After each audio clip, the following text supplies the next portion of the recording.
point ini somni le pariat Oktober sang ni somni pathum ania hai sakor tui chu na tangin Loman filta motovars program mang touring angkal don ni oh hai kan senge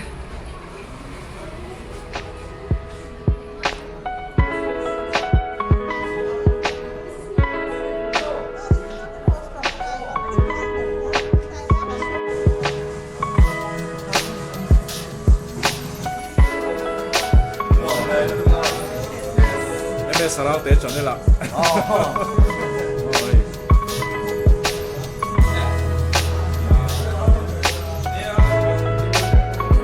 ei sa sang te buai khop mai ei hian facial atia to ms trunk khop mai North Korean president khan eta khop mai mase limin ho ting ang ko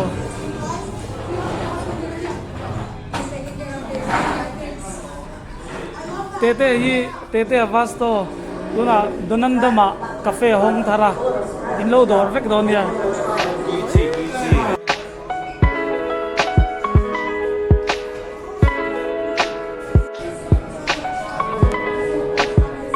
hey bosar ke hey kannu chonin hey ka thian nu razai hi classic na ya himalayan na ni thar le ya to ya ani hi interstate Nepal Bhutan international riding kan tiat ve tak ma lo ti trip to kani ta puar cho te arke den ti tui khom mai aril rai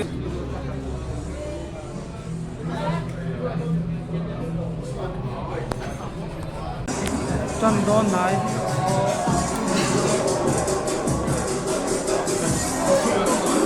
đây bộ chú vậy là Allah ấy cái chú đôn gì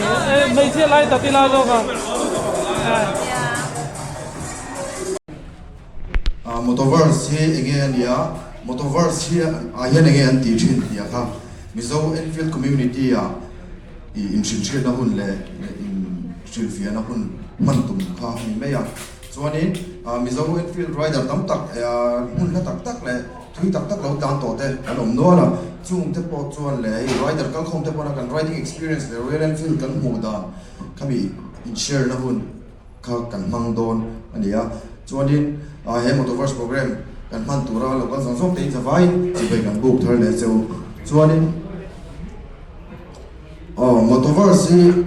tuna hianin road to motoverse tuna kan program kan man me ki India hianin mun som hi pathuma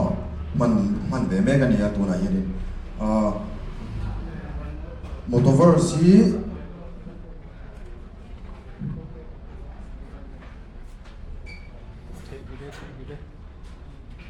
hello RK bosar ke official hills MC anyway club event da Royal Enfield riding experience ve ani hena aros so ya so ni adopt da henin bosar mesa ani hen kata ni so ani hen inda right da aros share ve na dona so ni misawina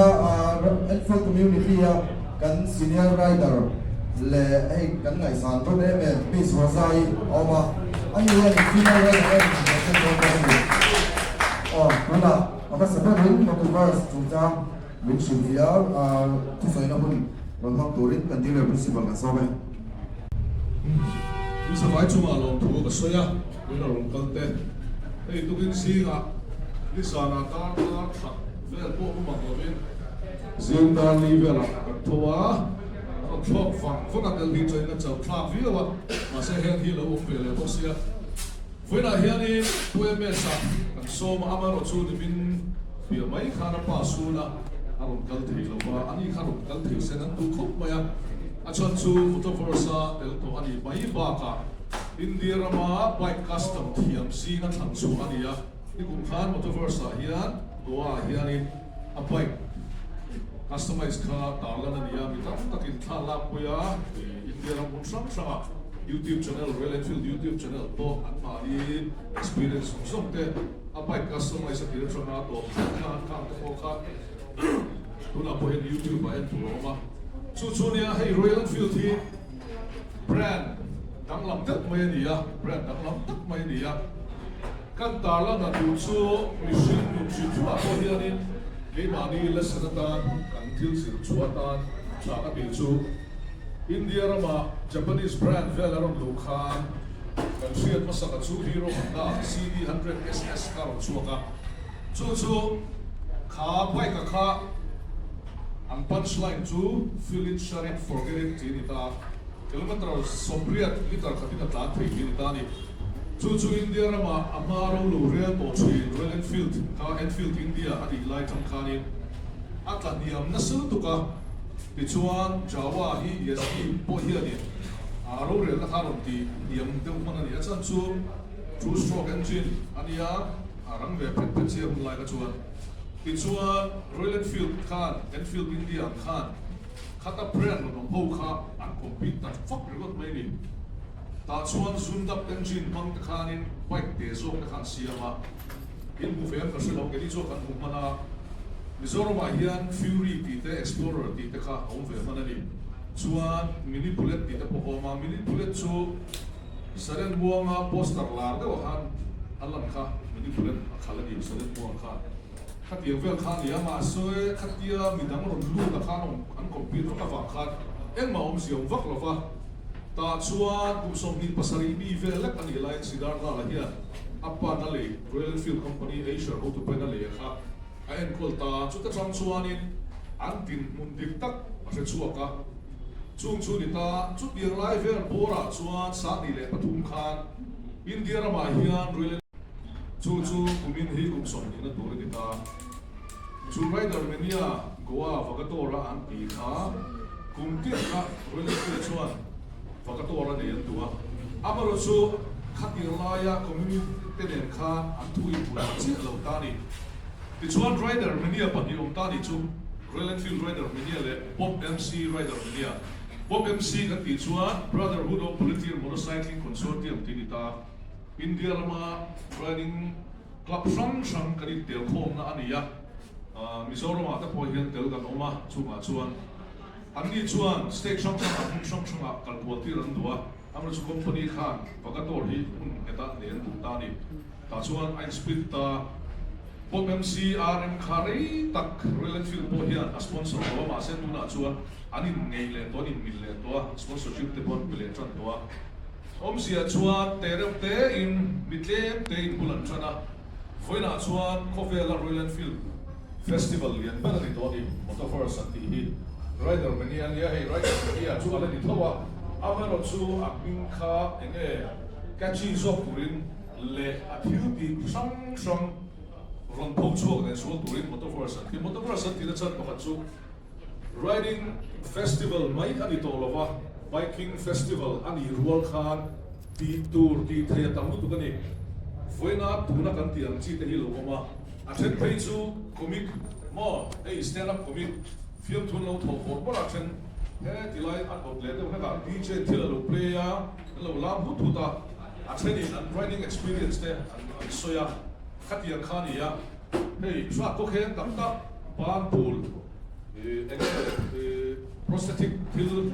kami arm vel ma hands vel ma bike la khal sham ang chi te an experience te khan soya he ta training an bike show te an lo ne ya an customized bike show te khan lo ne ya tichuan a training art an lo ti helmet ten lo cheya jacket ten lo cheya an bike ang chi tanki te kim painting paint job ang chi te sam ha ma in barber shop te po ma tattoo ti na te po ta ni chuan DJ in station lua achang le India ma band char tak le India ram phone chang te pona ron ko lu chin ta chumi ni wang chuan thil sang ti tu tam nu tu ka chuan amaro chu kan om da hi achang ema ei Mizoram ania India ram po kil khor bara kan oma kan chenom te kan cheveka lama in pu tung tai la shome pero kalome sống sổ một mấy à chuan tuna apati na turin tu le join motoverse kha a tu tan so la soi thei tho do na ma se tu na kan som base story chu e bo sa ke ya ani nga ani he ni club activity Enfield noi club activity vel ani he na ro soi ve don tunga sharing an tu na join kan mang to zo ang ni chu bo sa ke ya so ba Ồ, đúng đấy. Dạ, với này lại một lần pha, soi nó cũng, lại cần hỗ trợ tên, cái đoạn ruột về cái lỗ khóc vậy. Cho thì ruột rồi nên experience sang giống bây giờ cái ai soi tủ rồi, tất khi nó chấp nhận cái chuyện lại một lần bỏ đi anh. Ama rồi cho cái đi experience đấy, để share tủ ra, in số bằng in, chết tối thêm cái gì, thì cần lâu tuần xuyên về xuân ăn tết. Ang ate, ikaroon soy na hun, karoon pang be, soy doon ni so.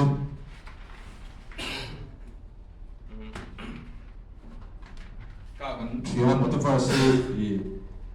Enfield Beat suanin kay pop kalsa pero pakat le Enfield Beat Enfield Compilian pero kovela aniya suanin kan mga ipatianin remati suanin kan nakal tingi tulad ito nga ila tsara ka elay buwan suwa ikan dealer principally motoverse sum chang dia fight again naman so ito cha ko khop maya nakina ini te po so ita kan khanin ikan hun te po long tu ngai la thau me so hei tu la hi kan thria la ari hi ron chak khop maya pai model thar tam tak ron chuak ka chuti ro ron chok le tu te po long chapa tin hei gear gma ani kan pe no kani so anin kan riding experience ang song page so anin so ita ka khanin kan nei tam lo kop maya sani song ne din chok khan ya covid in bin nang le ha la chuanin hei tu na sani song ti pathum ku thum na chau la ni ti ka kan soi ruwa chuti ruwa chuanin chunga mi te ho hi enge riding le exploring ti mai la hei fan ngai lo ram han fanga tom ngai lo te han tonga enge bo thil dang lam han tem chin cha ve hrim hrim ong khom da kan ya ba henin cái mà đi tàu ở hiện gần thú về hiện ở dùng chung để là khai quang phơi cho nên ở bên thẩm hết ông tịch cái ringa chỉ tiêu luôn cho nên cái mà đi học tàu cả thì cần về là sắp transit cần thầu sắp sang lại thế thì cần thiếu cần bùi cần sao về à state phát sổ na ang sốt thế là bị bùi su kẹt là cần nắm xìa ra những năng lâu sắp sang thế bộ cần số tông về à chung ở trong cái mà bị mất là nghe các tuần xuyên chia bớt đi lâu các khai khôn nặng do thì dù các tuần xuyên sống trong qua chuẩn bị đến tập chú tiểu cho nó mà chuẩn bị chú base là một chuẩn bị mình lối buổi buổi tiệc là một tiếng chi lệ cần cả đón thủ về thành xuyên chi một tiếng cái điểm hấp là anh đuổi bộ cần tiền là thì các phong chi cần đi đâu mà chú thì chúng chuan hay cái khoa cái hàng tán lắm em mò thì khoa lại về cái hàng phong cái tảng cuốn nó về cái hàng bên trong hủ tiếng anh biết lúc sáng mà nông thế hiền hay mình community school của mình hầu hiền nghe thì anh mà ní tên này là gathering này hơi mà các tiếng á program băng hơi tủ đấy mà thì thấy nó là mình chuẩn tu hiện trạng ấy mềm chuyện là cho anh tu sạch thấy na mình tu sạch thấy nó sống công sống à hiền nên cần tan hiền nên không ép em chuyện na cho vào cho nên hiện sáng qua lệ trong barrier tu nó cần tổ nó hun sống te hun nuông tất các tổ tấm tất hi cái chuột các cần cả vinh lâu cái gì rắm đắng thì mới là state đắng mi nắm đắng cần trong bồi nắng lâu khác cả barrier lệ các chuyện thở các chuyện thở tấm tất khác thì he riding of a so ka ton ni ya ni lo sense ka ton kher ka ring lo ni kan soi lo ka Arunachal Pradesh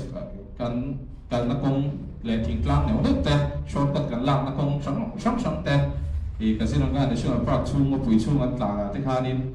chung te chung wang tu khot mai tu ma cho chung te lo na phei chu kan kal lo na tu rang deu ni ya ti me ya Arunachal Pradesh ita na ta kha he riding vàng lo hiền nên cần chân tủ bắt bắt cái này lo tủ tủ po hiền nên các cần lấy po cái ring tổ lo ama là số he culture he riding hiền nên na thì mình tu na và na opportunity thì mấy ông mình tu na bằng opportunity này về châu cái này hun la khắc cái tiền lâu tụng khăm bị trồng thay dùng cái đó thì lâu mà thế cái tung đầu hết là mà rồi chú chuyện tên lâu la bằng tê lệ cái phim đủ la bằng anh thì cái chỉ là sợi ta khá đi Christian cái khổng này sợi lệ thật chuyện là phát hiện thu dễ thì rất cái đó thu dễ tu bung sổ giáo sổ bậc hạt thu dễ tu bung sổ bậc hạt giáo sổ này sổ bậc hạt khá đi Trại lai tiêu in trại lai chiến đấu là hiện là nông bẩn viết lai hiện him rồi ông mai rồi trong cái thiên hình xung ở đâu rồi đó thì sao lại là châu em mắc em tàu này xu là in bằng tiếng Anh tu ông hệ xu sẽ in trại lai hơn ở đây đó là tiếng cái Bible cho nó gì cả cái Bible hiện thì cái trại lai hơn ở đây là tu gì mình chuyển một là cái là trại lai là him tu te trại lai hơn chiến tu te mình chuyển là đi so mà cho writing thì cái nôn him na đi cái hobby thì cái nhuộm tiếng số ta cái đi cho những cái chú lòng hơi cho nên ba cần làm mấy được rồi trang lệ hay dẫn con tay để thích thành in cái tùng răng con in cái tán thủy na trang lệ cái chuyện nắm đằng in đấy nào tên cái dù lao bằng về để lốp lốp á trang lệ sai bảo tên cái tán xỉa trang lệ hay để tiêu bạch xỉa tên cái xiêm hoa cái nuôi hoa hiếm tập in thì khác làm right hoa thì chú mình thuộc chú nghe ông chúa ngắm cái hiểm này nhiều lắm mình phải một cái mình không làm chúa hey sao thôi là life is an adventure anh tiếng Hàn thì cái nôn đàn phong lệ ní tin routine ba ngày pet lâu đều hết cả em một trang thiếu thar hẳn tuổi hai rồi lì ba mỗi tận thì cái này lâu trong phút này thế mà cho nên rằng giá nó cái hẳn giá nó rằng vậy tận cái áo xì lâu rất chút đấy hèn sống lệ vu ai thiêng yêu thì em thì phim ai có phim rồi khang giống thì nên nói để rồi quý giống tên ai lên đến ngồi ra rồi quý không về để xuống ốm giống xiêm tù và thiên hiện càng này cần hủ sáu tổ để rồi quý sẽ cái mà này hiện xiêm tên lên cái gì hello man cái thứ rồi người khác tôi chỉ là mà sắp tới là đi là principal là cái một đồ vật sẽ nói cả cả hát ra cũng hàng ngồi mày à tụi thế cô cả nghe cái tụi đó nè thì registration đi cái chuyện số đầu chuan mi bảo khát nên sang thum rằng anh em cái chuyện tụi chúng mày này cho nên Enfield motorcycle này kéo đầu ta con cả thấy cái thì bảo cho nên tụi nào cho nên cái số thun dòng để hàng mấy à mấy chiếc rider lắm bằng à mizawa ani ai senior lâu lệ tan giáo tan tamom lâu Miss Rosai cái số này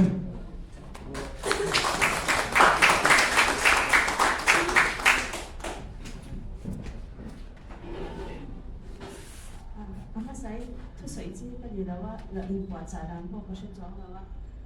哇，長髮一咩身啦，我聽話細到啲咩事就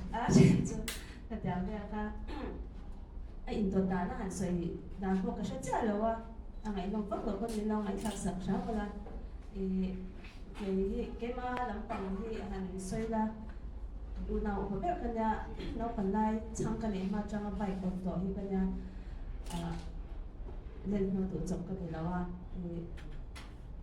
thì cái nó còn lại kan try sang cái cái cái này về thôi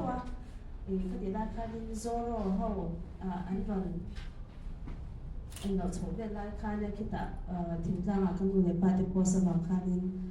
cái nôm lại cái nhà bài thì cái rồi mình duy đó đó một năm thì cái tiền nó tụi cái ổn nó tụi cái bạn này là hai bài mình lấy sẵn rồi cái này cái thị trường là cái này điều thiang cái này mình đam mê chung cái bữa sớm ba xuân nào cái này sẵn rồi chơi nhà cái khác này thấy khóc mày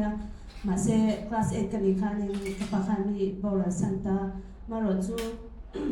thế mà hai này về sớm kha cái đó hai giờ cái hàng cần thì hai kan school kan quy để trở lại tấm kinh anh nuôi lệ ba thế này na bài kan này na anh nuôi lệ ba thế anh hành vào rồi lúc sống ta kinh anh xem mà lâu thế lâu anh lệ sắp thế kan hùng khanin trở lâu cái gì em mà mấy cha cái nhà thế mà hai này na cái nào soi sọ buồn tiếp vào cái này về mấy thế mà đi về những bài kia để kan tung thế anh cái thế khanin chỉ sống khanin xung kha cái đập về thì mấy anh events เวลาที่อาเชิญเตะอาหุ่นที่ฟ้าอย่างทรงเตะเท่งคันนี้คันก็ทก็เนี่ยพอเก็ตมันนี่ข้ามิดเป็นตั้งไม้เราชิมชุ่มมากันนู่นนั่นช่วงเดือนละหมดจังมีเป็นตัวบุคคลต่างๆพาเราก็คอยเสียละจนประเทศซาละแต่ก็ต้องไม่เคยละแต่ก็ต้องเคยอาจารย์คันนี้บริษัทที่เขาที่เขาก็มูชาวเวียมิโซรามาอยู่ที่อินเดียอยู่ที่เขามีแต่ที่เขาละบริษัทที่เขาหันดงเวียอาจารย์คันนี้สร้างที่ส่งประคัดเอพริลขาคันที่อาจารย์คันนี้ไปข้างกับเวียคลาสสิก350ค่ะจุดบิมาจวนนี้กันแต่ก็ต้อง practice ป่าที่คันนี้ว่าจวนนั้นไปคิดแล้วดักเชนะเที่ยวไม่เสียแล้วไม่ขัดให้จุดกันดูตาก็จะแต่ถ้าช่วงเดียวกันนี่ละข้ามพูดแล้วมีแล้วก็หัวเวลามีน้องหัวเองบุคคลมีศิลากันในเวียงอย่างบุญที่กันจะมาเสียอันหัวกันในเทคันนี้อารมณ์ไฟฝันหลานเฉาไล่คันเนี่ยอันนั้นเขาก็จะเวียงเลยแล้วตัวก็ชัดที่เขาพันร้อนเจ้าอ่ะบุญเนี่ยอารมณ์ไฟพี่ชัดโซ่กันเลยกันจะอาตมโซ่คันเนี่ยขัดดูดันกับช่วงเต็มช่วงที่ที่มันพองไม่ใช่นั่นไปขัดมวยเราใช้ลาสกุลที่เลยหรอกที่เขาเป็นที่จีน่าแล้วมันนี่พอกันหันไรตัวที่เขาหากจะพอเขาอินบุลาคันนี้ไปพอก็สตาร์ทงานแล้วแต่กันโดนท่ากันดูพิตาเรียนแล้วเขาไล่กันโดนท่าเจ้าอะไรเงี้ยถ้าเวเดียวแต่ละคันก็สตาร์ทงานเจ้าก็จะเป็นที่คันนี้ให้ไรที่ไม่ใช่ตอนนั้นหาเวียมาเสกตัวที่กติชาเวนะเสียเมียมาเองก็มาเห็นกติโตนั่นได้เรื่องละมาที่จอดินหล่อช่างตุ้มเราจีกันเลยเวียที่จูบักะนี่กลุ่มคันนี้ North East Unsung Heroes Special Award อันที่อาคาร Motivating Women of the Year อาคารขมีค่ะอวัดค่ะกระดงเวียที่อาซาดีนี่กลุ่มอาคารนี้India ram Independence Day Independence kum somsari pangalan nom naka right pani oma kumtira khanin North East one week ka oma khata khanin zero group khan se chang chang chang kal khom kanya khata khanin right bi darata khanin ran soma chuta chang ka right atin kum to pa khanin all India right khabi Independence Day nom na tho kami ka right way bokaประเทศท่านนี่กระดูกซองเลยก็จำซองที่มีอดีตเรียนสักเวเซลอดีตก็สวยตัวอาจารย์จูมอเตอร์ไซค์กันเลยพวกข้าเป็นอย่างไปไทยฟ้าดันจวนที่หันสักตะกันตัวการจินเหล่าเดียวที่ข้านี่ก็หันในเทียที่จากที่ก็งานเวลตัวก็นอตอีสหันได้ชวชิมชุดที่พอก็จากก็คุยตีเล่นจันเวเวลก็ได้ชักอาสเตทเช่นขัดวันต่อเช่นจ้าสีเราว่าคอมพิวเตอร์เราอังชีเตเล่นก็แต่งคันจวนนี้ตัวว่างค่ะที่อย่างนี้วันแรกเราค่ะจวนนี้อย่างนี้ไรเดอร์เขาแค่นี้ตัวว่างหันเช่นเทคเขาจะอินทิเทน่าคันฟังเวชนะครับก็เลยจับเวมาจวนนี้สามีสองภาษาริค่ะนี่ก็เทงเวจวนนี่กลุ่มจวนนี้กระถิ่นจังเงี้ยเนี่ยระดับกันเต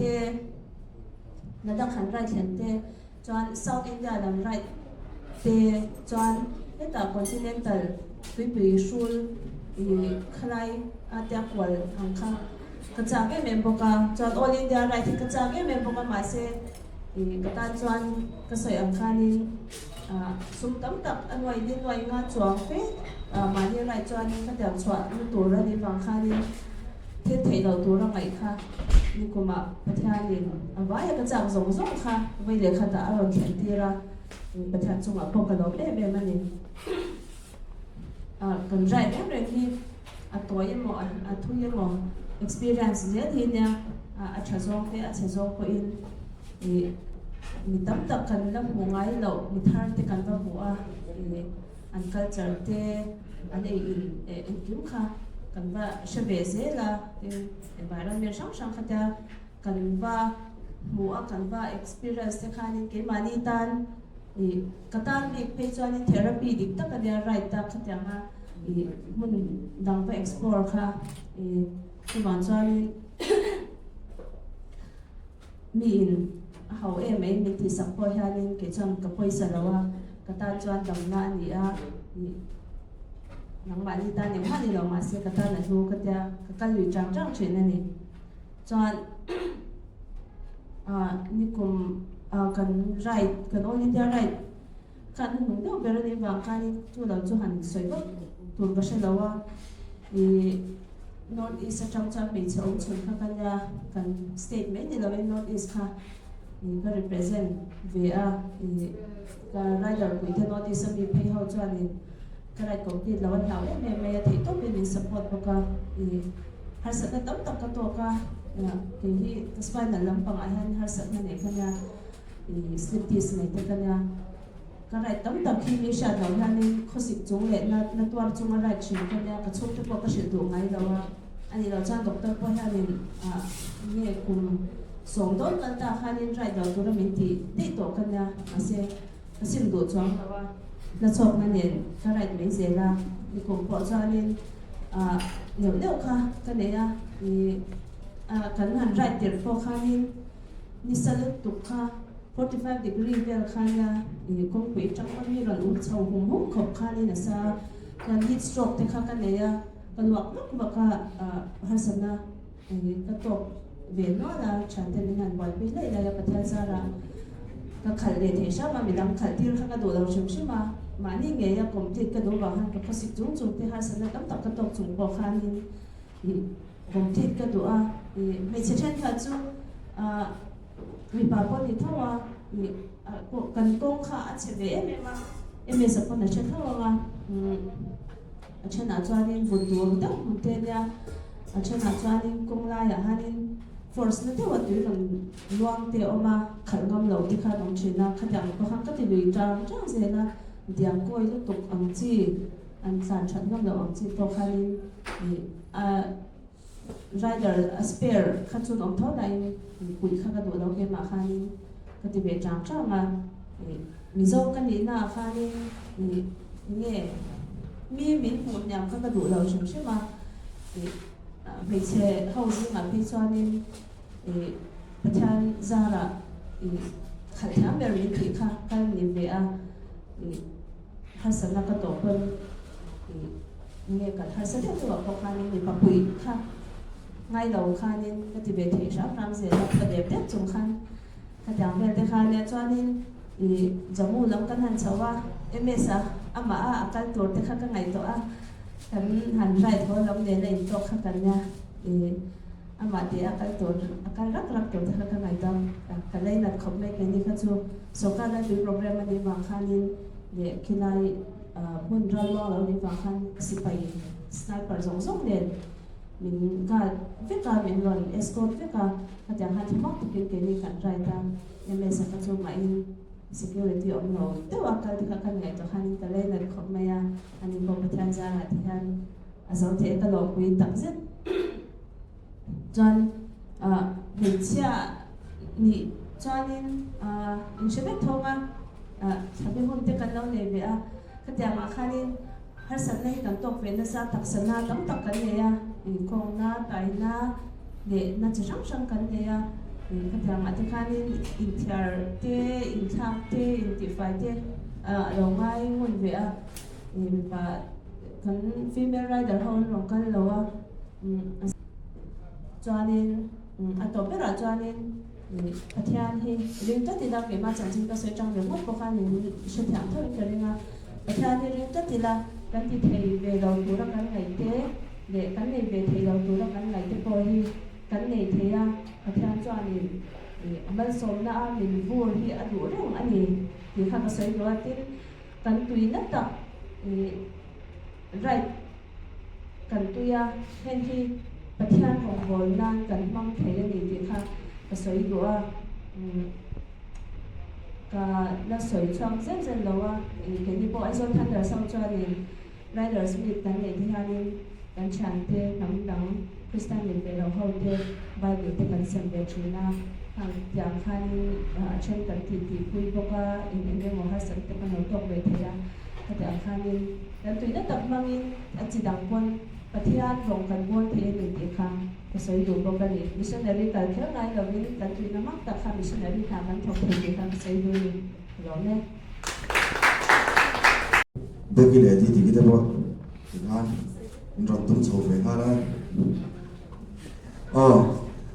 lia right hi I kipo pathian zara mizoram chu ka than ve no to engenge mo har sanna hi kan tok ve na sa entina nei komla ka chia engenge mo chi serious te tiang chi pick up a phur ho ngai lo block tiang chi te kha tiang chi de kan tong ve na sa to mà sẽ ông lại cái số ông biết chỉ là mà sẽ ăn nuôi hết sôi thua đó mà ăn nuôi hết ăn nuôi để linh chỉ là mà sẽ đủ thứ sao mà rồi cần bài kỹ chỉ đầu thu sẽ mi bài kỹ chỉ sẽ sôi thua đi tắm thôi cho nên tôi là ăn tổ bây giờ mình là học cái guest thu sôi thua cái sòng chùa tiêu big gì ăn tổ bây giờ cái tổ chùa bỏ sẽ về sao anh ấy mình là làm thêm sòng to đi à thế nghe này anh bùa trà đàn té mình đang tan cần về chi niệm đi về đây mình xoay sập thôi anh experience mình xoay sập thôi cái số mẹ giải thích đâu do cái check number sẽ được cái là cái luôn tập bên này cần mà đây là sẽ không tạo cho với nào mình còn số về với tủ thiên dành với tay tủ thiên còn số mà tập phút cũng mấy anh này hey in poza dan vak pokor hilawa poza kan aram prina ta mis rozain aram tibo kai enton leng leng sei no na sei banu yang ti chu kan lao ti kan kan sei duwa kazin report bi kha pek tur ani wangin han sei tur kha tam khop maya ni som ni le pare chung kha ti hianin ni thum vela sei zo kan tum ka har sa dor khop maya aba kha chu anh say thi cái tục lột ra ta có ngay là hey là đắc rai tur hianin cùng đi cái bot say à cái bot say xuống hianin mình support tu tập tập cái này à bắt hian chung à lột thu cái soi nó sẽ em mà tuần thinh qua cái soi này à chọn cái mùa đẹp pa cái tỷ lệ chung tăng val cái này à tu là rồi tăng val cái này đó chứ là six love pang daw ko men ron lutuk lo la ngagan sai do son khatin na support ko don son trailer wala te abikin Himalayan kan dia heta os ten thei to pin min support big lakin abig taking kan theng low man feel and stuff chungwa henin lom thu ka soi ti kha ti henin ma kan soi nom lenga hey bai tu tui chi thiam em lo tu tui ve satya kan ne kan thut chil ngar ngara an siam lai jong jong kan na kan min do char char ni chon tu thengin atha em ma ka ba ki voi khat chi hi mi kham dori kala duwa chu chu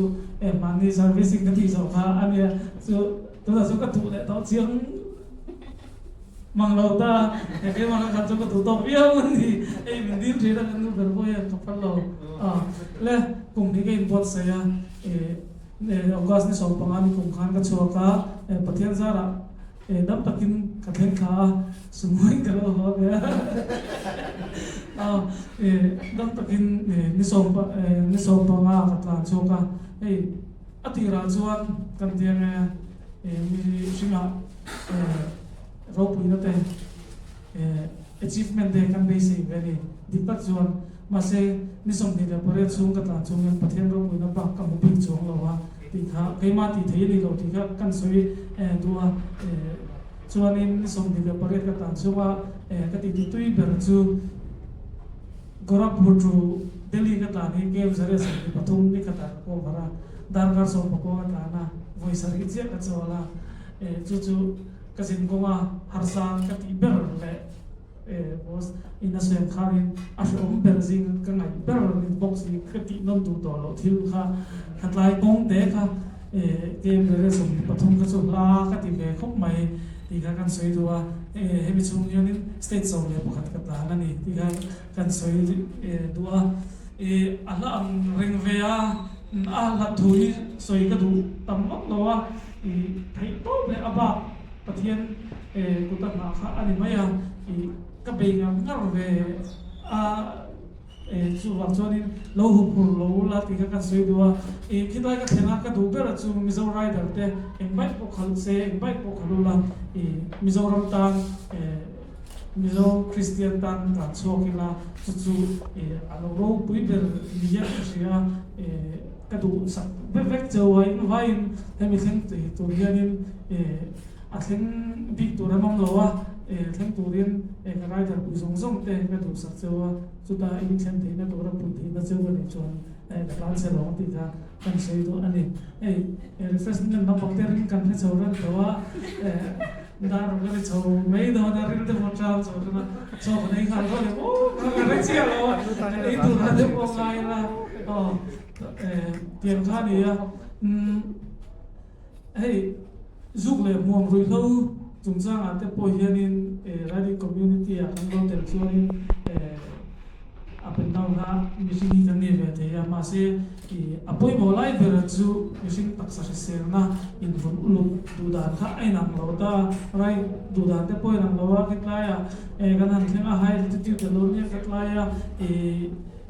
nghe kan block bun dan theng khanin cái ma ngày tuổi đàn đàn này chứ là technical về đâu mày cái này mà sẽ đủ đàn này nằm lâu về thế đó là hiện tại trong cái đàn shop block có bún lâu Delhi theng hàng block có bún lâu cái tiền chúng sang cái bộ khanin nghe temperature ha kan kuta hianin kan film basa ber ni hian ka sia chu ta changa adaptation na chu apoi bo ni ka sia ka theng na hotel a kolum china chu avatiam bera ko ma tiang kharin kan ti ve no no wa hey a local tam jong yan chu ni mun le mun ka soi share ta wa chu chu han soi non vak kha alo ni no ti te po ka lawa ling la theng tur hianin pathian throina leo leo nia atira chuan kan tum tan ten ton kha tung la kha nia kan in bot sei mek lai ling la honga athar hon chho le mek kan tuma chuang chuanin rider tam jok te khoi mun poni je mun poni je theng chho vek turin ka du sak chewa ti kha kan soi duwa etai mizoram hi amoye mewa mizoram moile khitla pang landscape ai nang lowa amoi ni hei ka lung le lai der ne tun ka chho ve li tiền ve kan post regular le khom maya tiền te po khan ya soi tur tama invite ma kaloma kan rider puiten min lo ngai lu thian in alo nuam ter ti ka fi la ka khethiam mana chang a tum theng po ka ngai da ngai rin ania chu bang chuanin kan right lang kan thei to kan chuanga kan community riding community hen in una na in mangai na hi zual zel se kan chia mo kan tha mo in biak te kha che lo to ra nia chu bang chuan kan thei to pin midang te ta na mal som na chung ko tan po mal som na kan ni theina turin kan riding community te hi lo vul zel ro se ti kha kan soi du ne ha amen anh tuột ra đó biết đâu mà xem mani lo cả Mizoram boundary and can suwa ka bozar kia off zone blue kan som vele te riding experience ve ka minute share vele trip present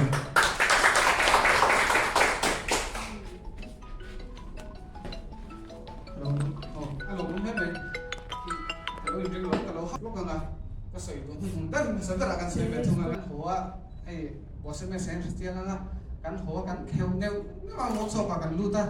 I mechanic kan thut tila kan lo ko ko la yang ha ania amai ro chu ka thak du mi lo na chan pakhat chu I kan nin u naw na hi ania I tiang hian in royal enfield rider ho hi in u naw lo lang chuan I zel mi lo chu ka pai ka thak do hemi kan in u naw na mun khoi mun a po kalila I ko hati a pot lang changila I lo har lo ka thing pui mi ni le ka tiang hanin I vai khat tawang ka kalpon ka solo in hathian mi lo ko ba kadin ariak ro khat titlata kariak maya khatyang khakan nia khatyang una kan ne wanga tun thega thap lo ka nia he thap lo ka tum mai pon lo na ai tha ta kan la be se to na Himalayan 450 ro chok na hen to po hi kan le ve the chuan han ne to po kan tumanga chuan min som chan ba ha boundary right kha kan dia kha na kha ni ke ma kha Royal Enfield ani mi dang KTM adventure le V-Storm le Expulse kha kan dia ni som chungin kan rai ta ke ma kha kan na tanga chok kan nei vak lo wang hanin ni som ma han ka pus lu ya mi dang ho ka chon chol the ya ma se ke ba ba han kan tlan lui ngar ra kan red chung jong hanin har sat na em kan nei lo ni khat ni ya hanin mar para kan lu dong hanin ami ka tu put le mi ron bu ka su tlan wang fang ka thien ka tlan pe wang nuwa pe man tu put le ka thona fo ka thona kan her thal a ke jong jong ne ka thona an on thlen me ka chon ka siam zo le ti to a je khop hanin Himalayan hi kan duwa khatia ani pong hang thak don lo chan chu bak chu har satna kan nei mang lova chuanin a top ni ya ka sui ngau kha ron crack ti kha ka ron the chok ta pung tre pa chuan ni som chungi kan zawa sei kan chole nga te han sai ta kan aram ri sai yang ka khen kan tlana kong om lo wa te kan tlana chang phe chuanin hello an off-road ani chu soi lo thing an lo zai na te khan alo no chang phe ka han pusona bike leng che te khan kan lu ta chuanin river crossing bike engine chan de pil don na te kan tlan de nu na chang phe jong kan han thluwa hu vek khoming an oma kan bu ta tu lu ta kan bun rok le thak thak chok kan du bok si lo te ha kan tlana tu ye tlan hianin tiang river pa lai phe chan pa te khi du chunga lo ma han to thek la han break la to ha zera chuan a khulut tu an tlan le boka ke ni boka kan mami te mu thei lo nga awang chang te kan ne ya khatiang ka ra hanin kan tlan chung zonga min lo trong trai pui tu te le chung te thiam te he em sen ro kol mun khop ma ya e pan ai no mo deu har sa ta kan ne je ka kol me je la khatiang vela min pui pui min lo trong trai pui tu te trong chung han lo thu ka so ya chuan kan lo me boss zawa ani hi loading lock se hunter owners group a kan shoi tu ani ya nishan lawa maro chu Himalayan owners nei te kan ni ba ya activity sang te kan nei ve ya thei tokin enge Royal Enfield te po an support in kan thok ka ni be kan soi du ni kan room ari ka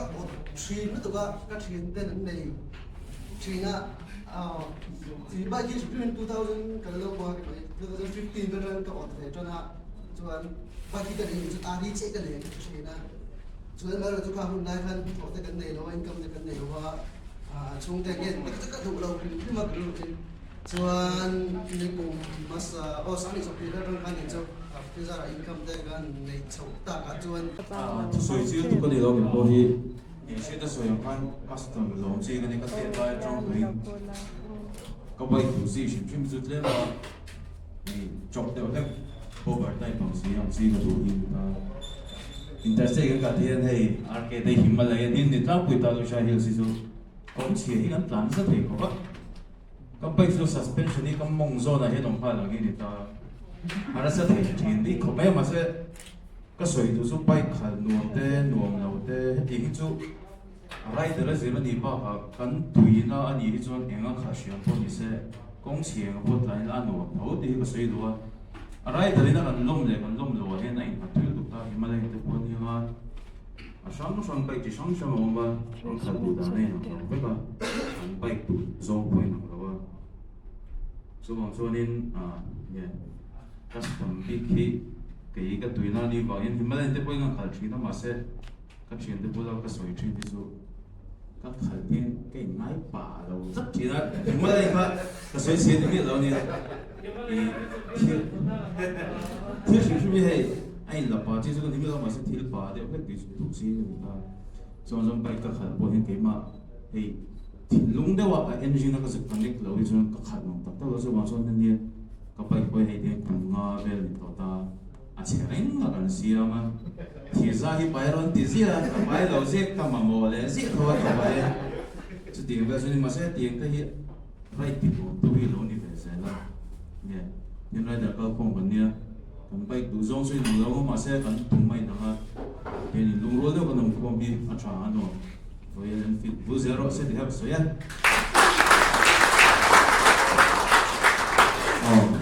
alo ok thì ngày năm chỉ khóc mấy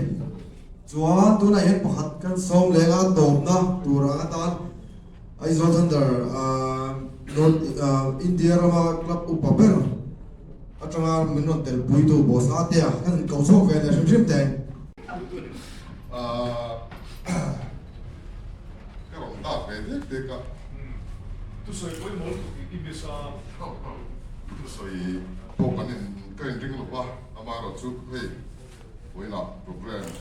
không đó thì sẽ phát đến đi là quan trọng hơn em thì group à sớm na aron siama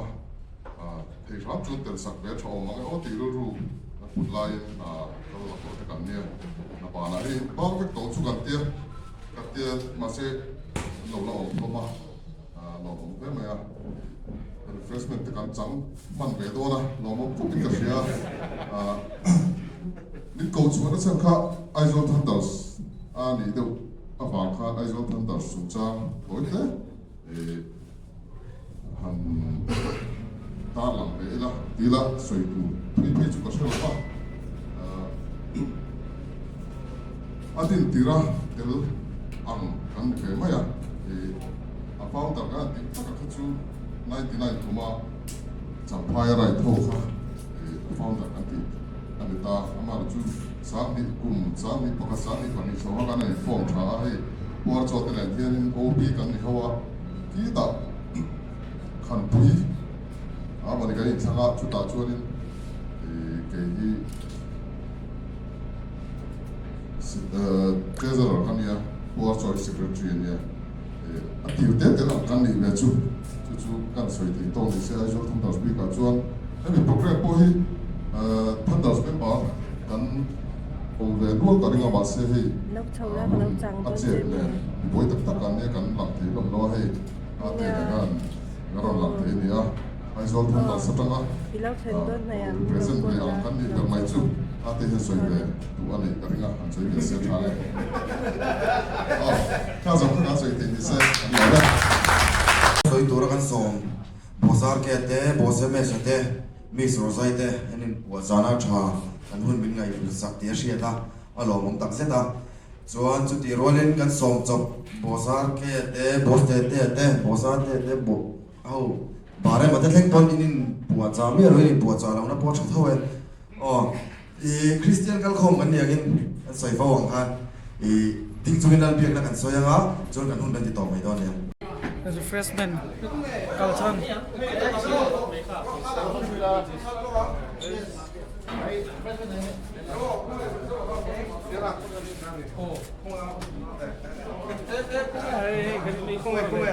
cái là mất sập đấy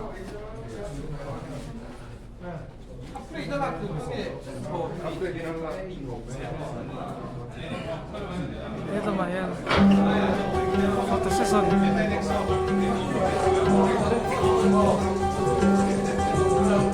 Alak lo nito. Bisa, đây, cho vào lòng đó. Chốt thế,